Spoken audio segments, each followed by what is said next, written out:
Morning class 12th। आज हम आपको लेटर में बता रहे हैं बिजनेस लेटर। किसके बारे में बता रहे हैं? बिजनेस लेटर के बारे में बता रहे हैं। और बिजनेस लेटर कई प्रकार के होते हैं। बिजनेस लेटर कई प्रकार के होते हैं। देखो, पहले मैंने आपको ऑफिशियल लेटर बताया था, एडिटर को लेटर किस प्रकार से लिखते हैं इसके बारे में बताया था। अभी मैं आपको बिजनेस लेटर के बारे में बता रहा हूं कि बिजनेस लेटर कई प्रकार के होते हैं। जैसे कि किसी माल के बारे में इंक्वायरी की जाती है तो उससे रिलेटेड होता है। एक कंप्लेंट रिगार्डिंग, जैसे मान लो किसी बिजनेस या किसी कंपनी से आपको कोई कंप्लेंट करना है, उस कंप्लेंट से रिगार्डिंग जो लेटर लिखना होता है उसके बारे में बात करनी है। या आप कोई ऑर्डर प्लेसिंग करना चाहते हैं, मान लीजिए आप किसी वस्तु का या माल का, गुड्स का जो है वो ऑर्डर देना चाहते हैं, उसके बारे में इंक्वायरी करना है या कोई इंफॉर्मेशन प्राप्त करनी है, या किसी का आपको जो माल आपको मिल गया है या अन्य कोई आप रिप्ले उस कंपनी या ट्रेडिंग कंपनी जो होती है उसको लेना चाहते हैं तो उसके बारे में इंक्वायरी करनी होती है। तो सबसे पहले मैं आपको बिजनेस लेटर किस प्रकार से ड्राफ्ट किया जाता है उसके बारे में बता रहा हूं। सबसे पहले आपको क्या करना है, लेफ्ट साइड के अंदर ऊपर सेंडर्स एड्रेस लिखना है। ये फॉर्मेट है, ये आपका क्या है, फॉर्मेट है। तो इसमें आपको क्या चीज बतानी है, सबसे पहले देखिए, ये जो है ये है सेंडर्स एड्रेस, सेंडर्स एड्रेस है। अब सेंडर्स एड्रेस मैंने आपको बताया था कि मिनिमम आप इस सेंडर एड्रेस को 2 लाइन के अंदर लिख सकते हो और मैक्सिमम जो है आप इसको 3 लाइंस के अंदर नोट कर सकते हो। तो जैसे मैंने इसमें बताया आपको कि 102 व्यास कॉलोनी, जोधपुर, राजस्थान, ये हमने इसको 2 लाइन के अंदर लिखा है। उसके बाद में फिर आपको एक लाइन ड्रॉप करना है इधर, और उसके पश्चात लेटर डिस्पैचिंग जो डेट है वो डालनी है। जैसे कि हमने डाला है 27 नवंबर 2020। उसके बाद में रेफरेंस नंबर लिखना है। क्या लिखना है? Reference number. ये कंपल्सरी नहीं है, लेकिन कई बार क्या होता है कि लेटर के प्रूफ के लिए ये रेफरेंस नंबर, वैसे ऑफिशियल लेटर भी होते हैं, जैसे कि एक ऑफिस के द्वारा दूसरे ऑफिस को पत्र लिखा जाता है तो उसके अंदर लेटर डिस्पैच नंबर डालने पड़ते हैं, ठीक है ना। तो वो रेफरेंस नंबर आ जाता है। उसके बाद में आपको एक लाइन छोड़ना है। फिर तो ये आ गया सेंडर्स एड्रेस, ये आ गई इसकी डेट, और ये रेफरेंस नंबर है ही है, रेफरेंस नंबर। ये सब मैं बता रहा हूं, ये तीसरा पॉइंट आ गया। ये नंबर 1 पॉइंट, ये नंबर 2 पॉइंट, और ये इसका नंबर 3 पॉइंट है, समझिए। उसके बाद में आता है चौथा पॉइंट, रिसीवर्स एड्रेस, यानी कि आप जिस कंपनी को या जिस शॉप को या जिस फर्म को लेटर लिख रहे हैं तो उसका एड्रेस आता है। तो ये पॉइंट नंबर 4 है आपका, जिसके अंदर मैं यहां लिख करके बता रहा हूं, रिसीवर्स एड्रेस। ये रिसीवर्स एड्रेस आ गया। अब किसको लिख रहे हो, जैसे मान लीजिए आपने उस फर्म या शॉप के सेल्समैन को लिखा है तो आपको सबसे पहले क्या लिखना पड़ेगा, दी सेल्समैन। मान लीजिए आप लेटर मैनेजर को लिख रहे हो तो दी मैनेजर, या डायरेक्ट आप उसकी फर्म को लिख रहे हो जैसे कि मेसर्स राज ट्रेडिंग कंपनी, ठीक है, जो भी नाम होता है, या जैसे कि संजीव पब्लिकेशन या संजीव प्रकाशन, जो भी है उसका नाम आ जाता है। उसके बाद में उस फर्म का नाम और प्लेस, नेम ऑफ प्लेस और नेम ऑफ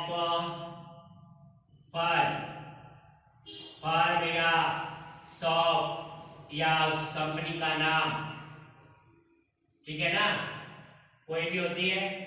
उसके बाद में प्लेस नेम आ जाता है। क्या आ जाता है? ये जो है ये आएगा इसके नीचे।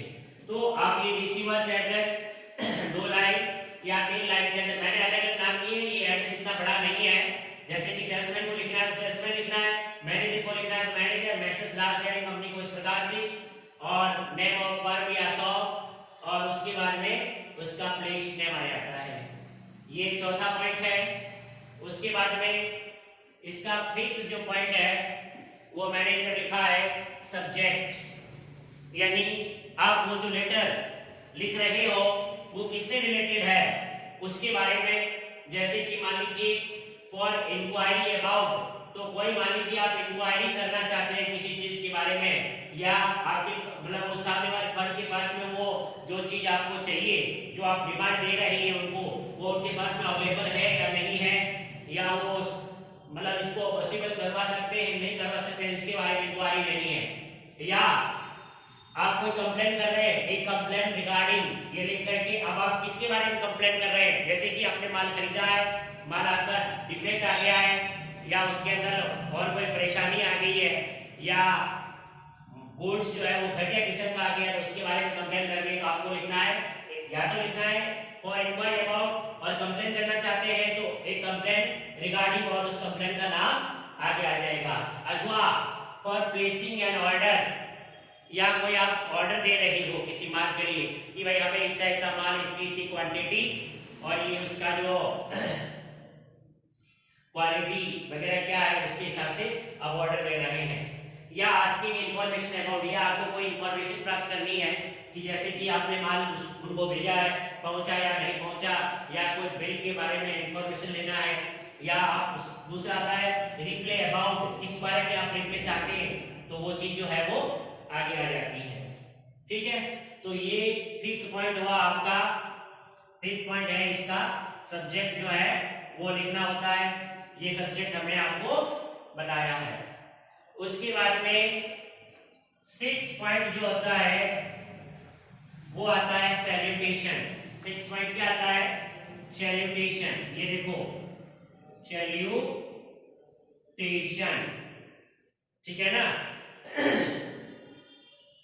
तो सैल्यूटेशन के अंदर आप डियर सर भी लिख सकते हैं और डियर सर्स भी लिख सकते हैं, लेकिन इसका तरीका अलग है और ये अलग तरीका है।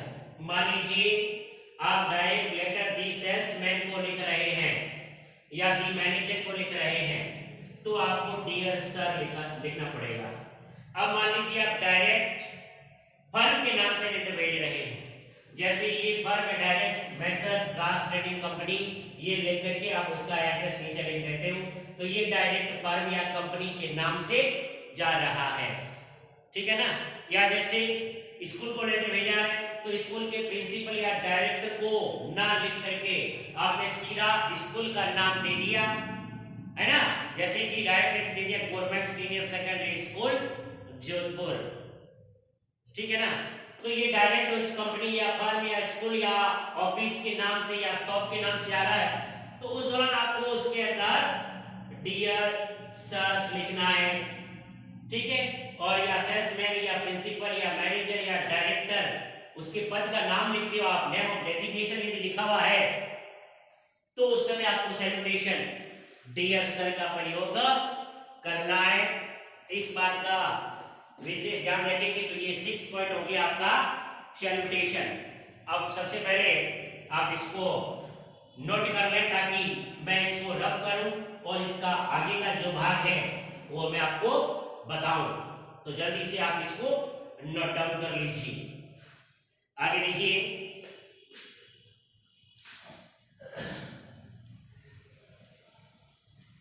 आगे देखिए इसके अंदर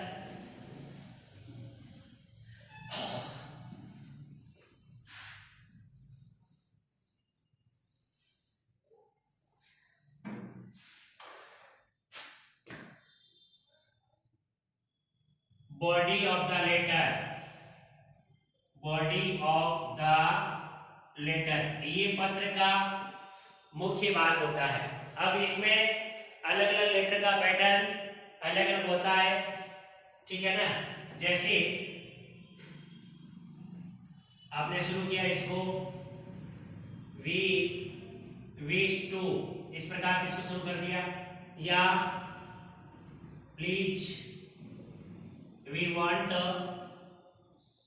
सम, क्या चाहते हैं हम उसके बारे में, या we regret to inform you that, जो भी चीज होती है वो इस टाइप से इसको शुरू करना है, तो कोई फिक्स नहीं है इसका, समझ गए ना।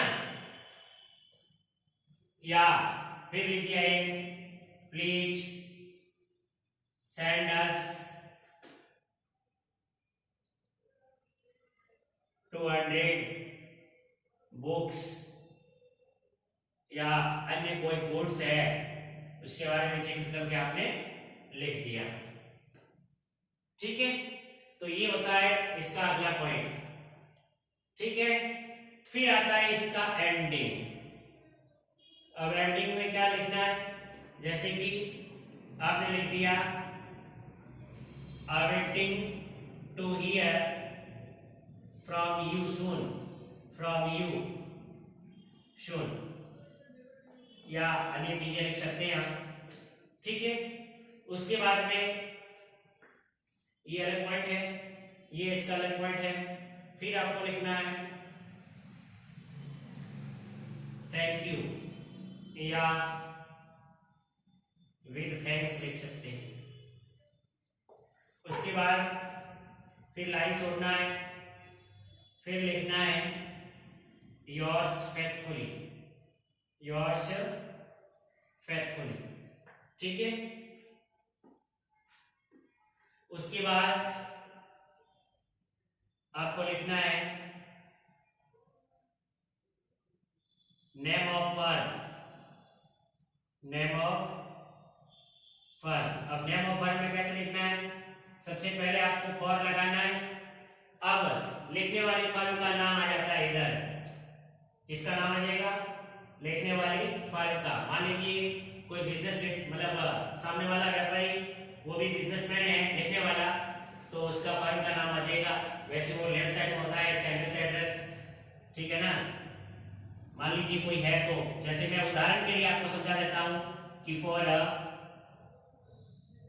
जैन बुक डिपो, ये चीज लिख दिया, ठीक है। उसके बाद में नेक्स्ट पॉइंट आएगा सेंडर्स सिग्नेचर, यहां साइन हो जाएंगे उसके। फिर आएगा सेंडर्स नेम, फिर डेजिग्नेशन DESIGNATION, डेजिग्नेशन के बाद फिर आपको लिखना है नेक्स्ट पॉइंट, वो इधर लिख रहा हूं मैं डेजिग्नेशन के बारे में, एनक्लोजर, एनक्लोजर,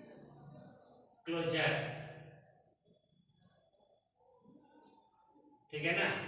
ये चीज जैसे कोई चेक नंबर है उसके बारे में बता रहे हैं, वो अटैच कर रहे हो, या जैसे कि बिल नंबर, ये इसकी डेट आ जाती है, ठीक है ना, या चेक नंबर इसे थे और उसकी डेट इतनी, ठीक है ना, DAT डेट इतनी और उसका अमाउंट जो है वो इतना, इस टाइप से इसको लिख दिया जाता है। और उसके बाद अगला आ जाता है इसका पोस्ट स्क्रिप्ट।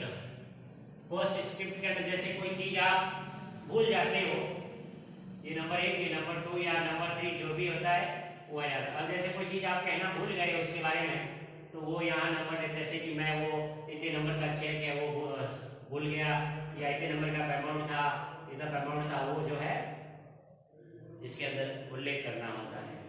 ये था आपके बिजनेस लेटर का एक फॉर्मेट, इसको अच्छी तरह से याद करना। आगे हम इसके बिजनेस लेटर लिखा कैसे करता है, उसको कैसे लिखते हैं, फॉर्मेट तो हो गया। अब एक लेटर लिखेंगे तो आपको अच्छी तरह से पता चल जाएगा कि भाई बिजनेस लेटर जो है वो इस प्रकार से ड्राफ्ट किया जाता है। ओके।